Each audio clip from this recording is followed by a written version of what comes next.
जय जय राम, श्री राम जय राम, जय जय राम, श्री राम जय राम, जय जय राम, श्री राम जय राम, जय जय राम, श्री राम जय राम, जय जय राम, श्री राम जय राम, जय जय राम, श्री राम जय राम, जय जय राम।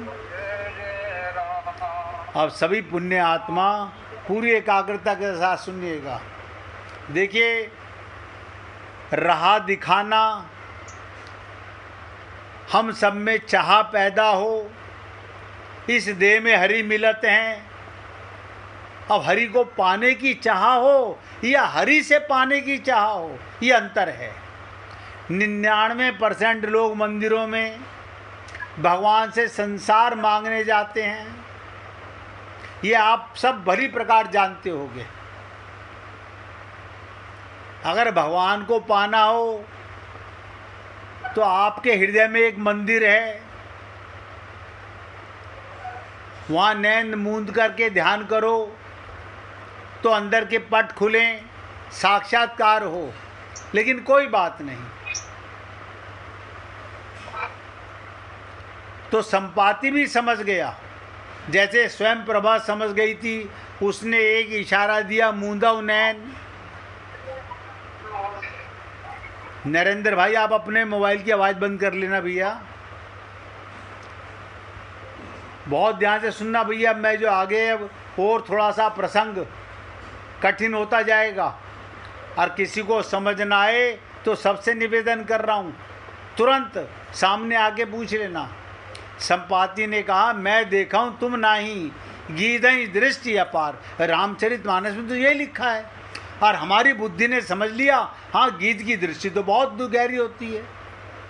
लेकिन संत की दृष्टि, आप कहेंगे नहीं इन्होंने तो चश्मा लगा रखा होता है, ये कैसे देखेंगे दूर, इनसे तो हम ज़्यादा दूर देख सकते हैं। वो हम कंपैरिजन करते हैं इन आँखों का। हम दिव्य दृष्टि तो जानते नहीं, हमारे पास है माइक दृष्टि, संतों के पास होती है दिव्य दृष्टि। तो संपाति ने कहा, तुम नहीं देख पाओगे, मैं देख सकता हूँ, क्योंकि गीत की दृष्टि अपार होती है। बंदरों का मन हुआ कि कहें, जब आप सीता जी को देख पा रहे हो, अब ध्यान से सुनो, ये बंदरों का मन बता रहा हूँ, ये सारे देवता जो है नहीं, इनका मन क्या हुआ, जब आप देख पा रहे हो और आपकी दृष्टि में सीता जी नजर आ रही हैं, तो आप उनका ठीक ठीक पता लगा लीजिए और उनका संदेश हमें दे दीजिए, हम जाके सुग्रीव को बता देंगे हम देखा है।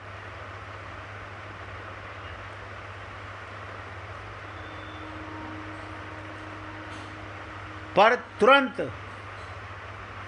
सारे बंदर ठिठक गए, क्योंकि संपाति स्वयं क्या उठा, क्या क्या उठा, बूढ़ू बूढ़ भयऊ नाते करते हूँ कछुक सहाय तुम्हार। रामचरितमानस में एक एक चुपाई बड़ी विचित्र है। शब्द कुछ और है, अर्थ कुछ और है, भावार्थ कुछ और है। और संत महात्माओं के हृदय से जब वो प्रेमामृत रस निकलता है, तब हम समझ पाते हैं कि गूढ़ रहस्य क्या है। बूढ़ भयऊ, जैसे हमारे दादा दादी कह देते हैं, माता पिता कह देते हैं, मैं बूढ़ा हो गया, अन्यथा तुम लोगों की कुछ सहायता अवश्य कर देता।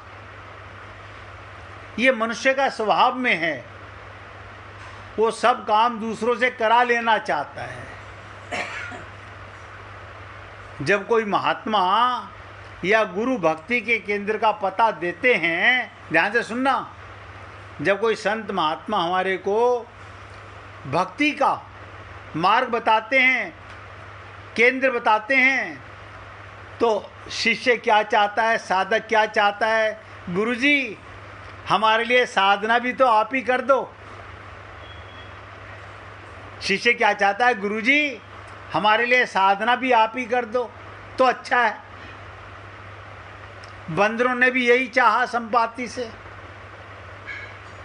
और संपाति ने अपनी असमर्थता व्यक्त करते हुए कहा, हम बूढ़े हो गए, नहीं मैं तुम्हारी सहायता कर देता। आप देखो, हम मंदिरों में जाते हैं, पंडितों से क्या कहते हैं, आप हमारे लिए उपाय बताइए। वो उपाय बताते हैं कौन सा, 1.25 लाख मंत्र का जाप करना है। हम नाम सुन के घबरा जाते हैं। 1.25 लाख रुपया गिनना हो तो तुरंत बैठ करके पूरा परिवार गिन लेता है। और जहाँ उसने कहा 1.25 लाख और कह दिया कहीं 11 लाख मंत्रों का जाप करना है, नहीं नहीं पंडित जी हम तो बोल भी नहीं पाएंगे, आप हमसे फीस ले लीजिए। अब आप बताइए, संत महात्मा हमें मार्ग बताते हैं, हम ये मिट्टी का धन दे के संतों से चाहते हैं हम पर उल्लू की लकड़ी घुमा दीजिए, हमें भगवत प्राप्ति हो जाए, करना नहीं चाहते। यानी धन कमाना तो हमारा काम, अब भगवान को पकड़ के ले आइए, हमारे को दिखा दीजिए, हमें मिला दीजिए बस। अरे तो भगवान तो तुम्हारे अंदर बैठा हुआ है, मिले वैसे नहीं मिलना हो रहा, और कहाँ मिलोगे। तो रामचरितमानस में बड़ा अलग प्रश्न है। मैं बूढ़ा हो गया, संपाति कहता है, अन्यथा तुम लोगों की सहायता करता। और मैंने कहा ये हम मनुष्यों का स्वभाव है, सब काम दूसरों से करा लेना चाहते हैं। और कोई महात्मा या गुरु भी हमें मिल जाए जो भक्ति का केंद्र बता दे तो हम कहते हैं बस आप गुरुजी इतना और काम कर दो। जैसे बंदरों ने कहा संपाति से, तुम ही सीता का पता हमें बता दो। अपनी असमर्थता व्यक्त करते हुए संपाति ने पल्ला झाड़ लिया। और संत महात्मा क्या कहते हैं कि भैया ये बताया जा सकता है, जाना तुमको ही होगा, मिटना तुमको ही होगा। अब आप मुझे बताइए, अगर कोई तैरने वाला, जानने वाला किसी को सिखाना चाहे, अब वो ये कहे मुझे ऐसे सिखाओ कि मुझे पानी में ना उतरना पड़े, है कोई संसार में ऐसा जो बाहर बैठे हुए व्यक्ति को पानी में तैरना सिखा दे? आप तैरना तो चाहते हो, भगवान को पाना तो चाहते हो, डूबने से डरते हैं। अच्छा, काहे के डूबने से? शरीर के मरने से? वो तो वैसे भी मरेगा।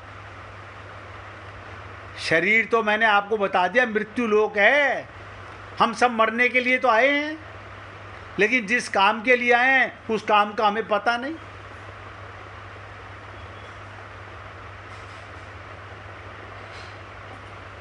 अब यहाँ पर जैसे एक हमें ज्ञान दिया स्वयं प्रभा ने, और दूसरा उपाय संत हमें बताते हैं, संपाति हमें बताता है।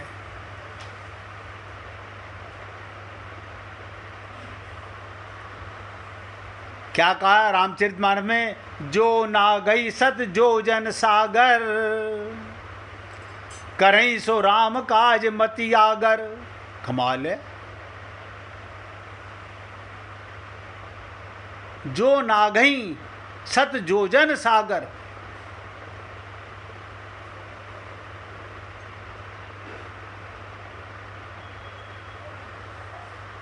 सब सुन के घबरा गए। ये संतों की भाषा है, समझो पूरी एकाग्रता के साथ। कहत कठिन समझत कठिन, जो ना गई सत जोजन सागर। 100 योजन का सागर है ये, जो इसे पार कर जाएगा। करे सो राम काज मति आगर। बंदरों ने कहा पर यह उपाय तो बड़ा कठिन है, हम क्या समझते हैं, बस हमारे से भंडारा करा लो, हमारे से कुछ दान करा दो। अरे सबसे बड़ा दान है इस पृथ्वी के किसी भी चीज़ को अपना मत मानो, शरीर को भी अपना मत मानो, उसकी कृपा मानो, करो ना, ऐसा करके देखो दान।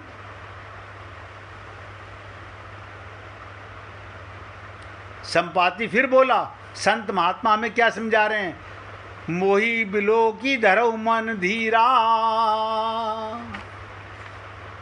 मोही बिलो की धरो मन धीरा, राम कृपा कस भयउ शरीरा, पापी जाकर नाम सुमिरही, अति अपार भव सागर तरही, तासु दूत तुम तजी कदराई, राम हृदय धरी करम उपाई।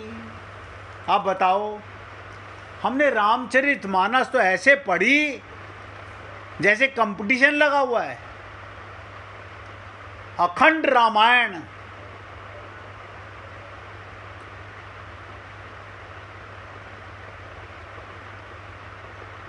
अखंड रामायण। तो इसका मतलब तो आपका हृदय भगवान का घर बन चुका है। अखंड का मतलब तो यही होता है जो मैं समझ पाया हूँ। लेकिन हम तो 24 घंटे में तू उठ मैं बैठूँ, तू उठ मैं बैठूँ, मतलब उसको बैठा तुम उठ गए, अब 1 घंटे मैं बैठ लिया, अब 1 घंटे तू बात चले, ये अखंड रामायण है। और वहाँ बैठे भी क्या कर रहे थे, खाली चौपाइयाँ पढ़ रहे थे हम लोग। बताओ, संपाति भी संत की भाषा बोल रहा है, कह रहा है घबराओ मत, निराश होने की आवश्यकता नहीं, मेरी ओर देखो, मेरी ओर देखो। ऐसा तेरी तरफ क्या था, तू तो गीध पक्षी है, तुझमें क्या देखें। अब आप बताओ हम क्या देखेंगे। भगवान की कृपा पर विश्वास रखो और बढ़े जाओ, सीता जी निश्चित रूप से मिलेंगी। अब आप बताओ, हमसे एक छोटा सा स्विमिंग पूल तो तैरा नहीं जाता, हम ये 100 योजन का समुद्र कैसे तैर जाएंगे। आप सब क्या कहेंगे, नहीं भैया हम तो यहीं मर जाएंगे, ज़्यादा बेटर है, हम आगे नहीं बढ़ सकते। ऐसा ही आज तक होता आ रहा है, ऐसा ही आज तक होता आ रहा है।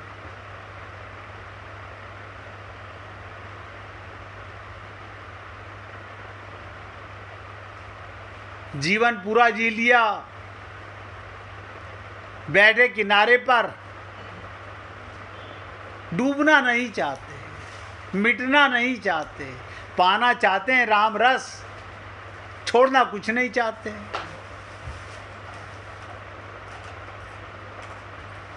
राम सुखदास जी कहा करते थे, ध्यान से सुनिएगा, मनुष्य अपने में कमी का अनुभव करता है, होता है, हम समझते हैं इस बात को। जब तक गुरु नहीं मिलते तब तक कमी कमी है, जब तक भगवत प्राप्ति नहीं होती तब तक कमी कमी है। तो राम सुखदास जी कहते थे, मनुष्य अपने में कमी का अनुभव करता है तो दूसरों का सहारा लेता है। हमें तैरना सीखना था, हमने एक का सहारा लिया, हम तैरना सीखे। ऐसे किसी संत का सहारा लोगे तो परमात्मा तक जाने का मार्ग मालूम पड़ता है। जब तक ये परमात्मा का आश्रय नहीं लेगा, ध्यान से सुनो क्या कहते थे राम सुखदास जी, जब तक ये जीव इधर उधर बगले झांकता रहेगा, किसी संत का और परमात्मा का आश्रय नहीं लेगा, तब तक उसकी कमी दूर नहीं होगी और वो दुख पाता ही रहेगा, बार बार संसार में आता रहेगा और जाता रहेगा। जीव परमात्मा का ही अंश है। आप बताइए, कमाल है। जीव आप और हम लोग कौन हैं, परमात्मा के अंश हैं। इसलिए परमात्मा का सहारा लेने से ही उसकी कमी दूर होगी। मैं कई बार जब मैं अपने गुरु को सुना करता था तो मैं सोचता था, अब तक मुझे बड़ा भ्रम था, मैं आंखों से देखता हूँ, तो मुर्दे की भी आंखें होती हैं, वो क्यों नहीं देख पा रहा? मैं सुन पाता हूं इन कानों से, मुर्दा क्यों नहीं सुन पाता?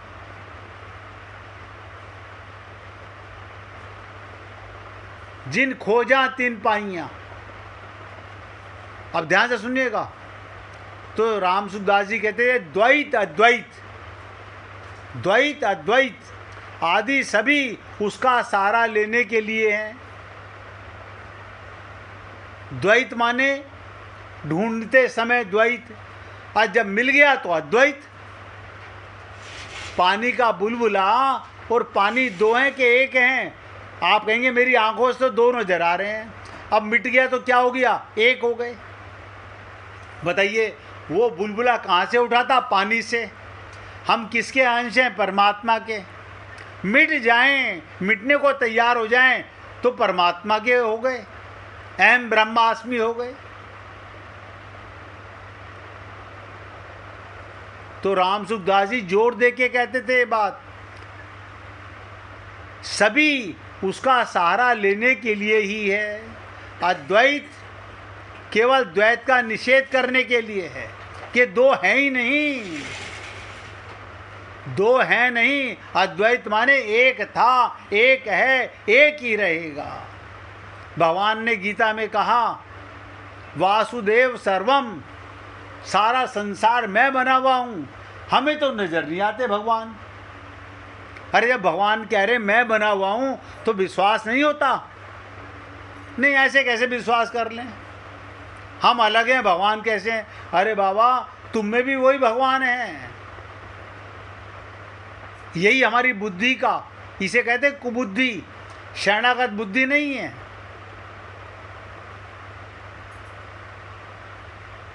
तो सभी मार्गों में त्याग मुख्य है। देखिए, संपाति भी त्याग की बात कह रहा है और स्वयं प्रभा भी त्याग की बात कह रही है और संत महात्मा भी त्याग की बात कहते हैं। राम सुखदास जी भी यही कहते थे, क्योंकि संसार से माना हुआ संबंध बांधने वाला है। सब रट लो, संसार से माना हुआ संबंध बांधने वाला है।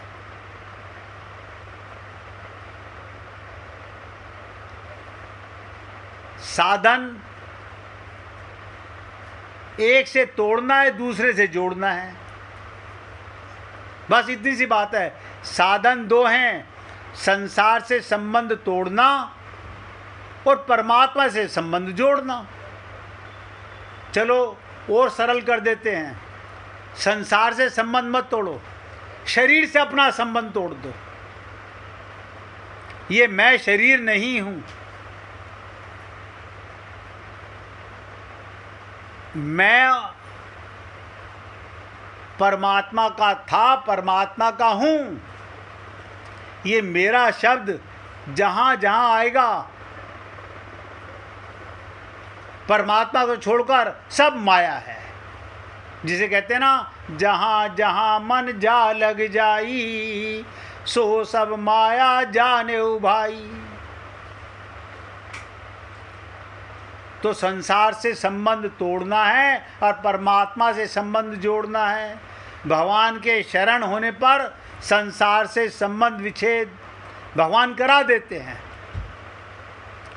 एकदम संबंध विच्छेद हो जाएगा। आप शरीर में रहोगे लेकिन संबंध, एक्टिंग करोगे, व्यवहार करोगे, अपना संबंध भगवान से।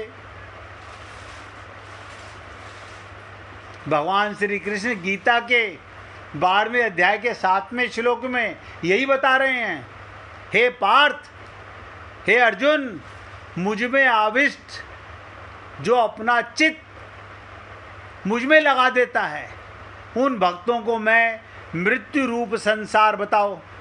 ये मैं नहीं बोल रहा हूं, भगवान कहते हैं मृत्यु संसार सागरात। क्या कहते हैं? हे अर्जुन, मुझ में अपना चित्त, अपना मन बुद्धि चित्त जो मुझ में लगा देता है, उन भक्तों में मैं मृत्यु रूप संसार समुद्र से शीघ्र ही उद्धार करने वाला बन जाता हूँ। मैं ही नौका बन जाता हूँ, मैं ही पतवार बन चलाने वाला बन जाता हूँ, मैं ही नाविक बन जाता हूँ, मैंने भवसागर पार ले जाता हूँ। किसको? जो अपना मन, अपनी बुद्धि, अपना चित्त मुझे समर्पित कर देता है। अब हमारे को कोई चीज देनी हो, हम पैसा तो दे सकते हैं, यानी भगवान के हम अपने आप को, भगवान को मन बुद्धि चित्त नहीं दे सकते, जबकि बिगड़ा हुआ मन, बिगड़ी हुई बुद्धि, बिगड़ा हुआ चित्त।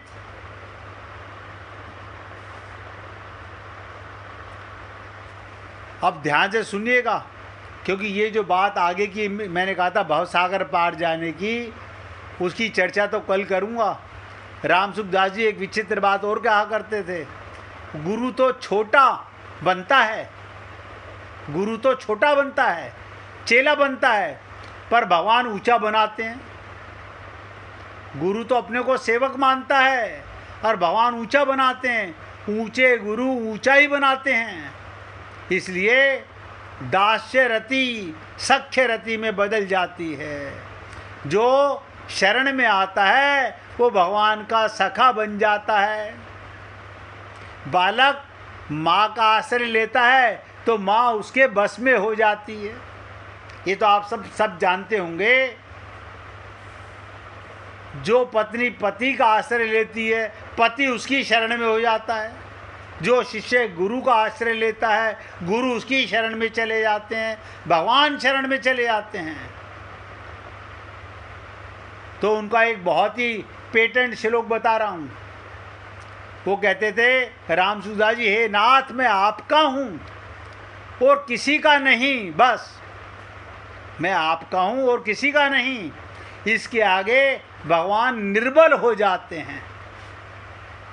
परंतु जीव की निर्बलता है अन्य का सहारा ना लेना, अन्य का सहारा ना लेना, अनन्य होना।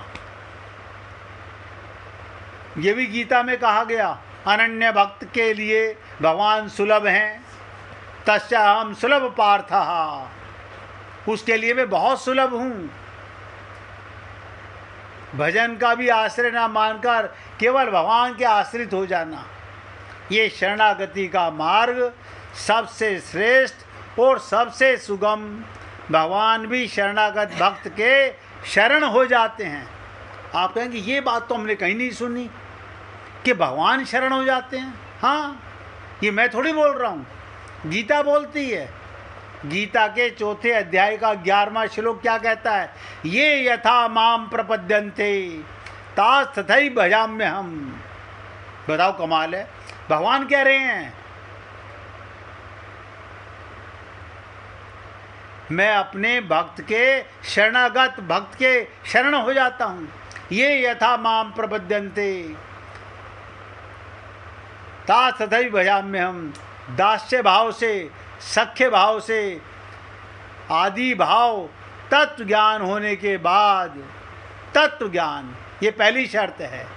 केवल चिन्मय तत्व से ही होते हैं। रामचरितमानस क्या कहती है?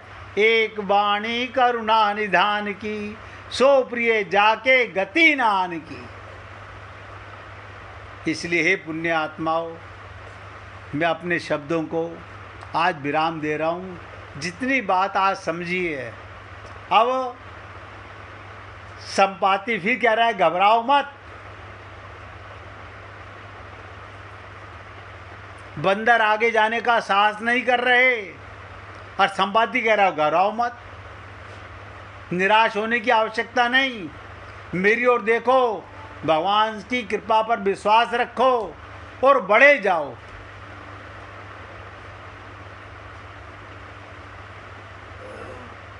अब ये क्या है?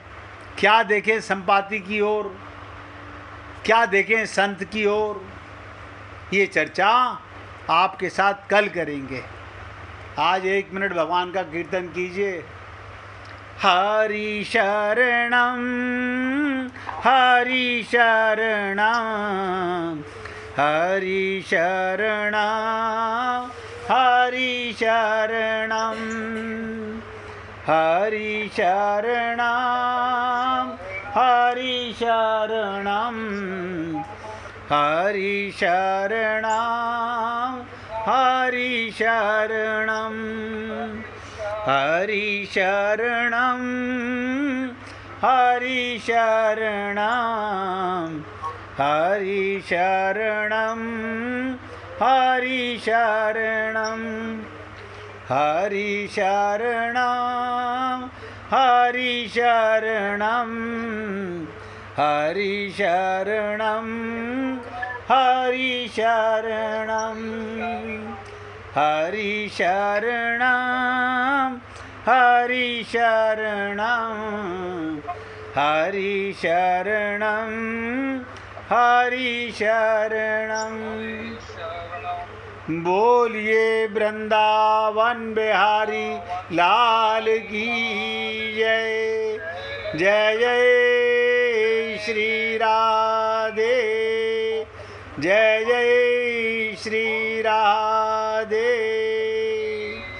बोलिए लाल जी का मंगल हो, सभी भक्तों का मंगल हो। सबको राधे राधे भैया, सबको राधे राधे। राधे राधे जी, राधे राधे सबको। राधे राधे जी, राधे राधे।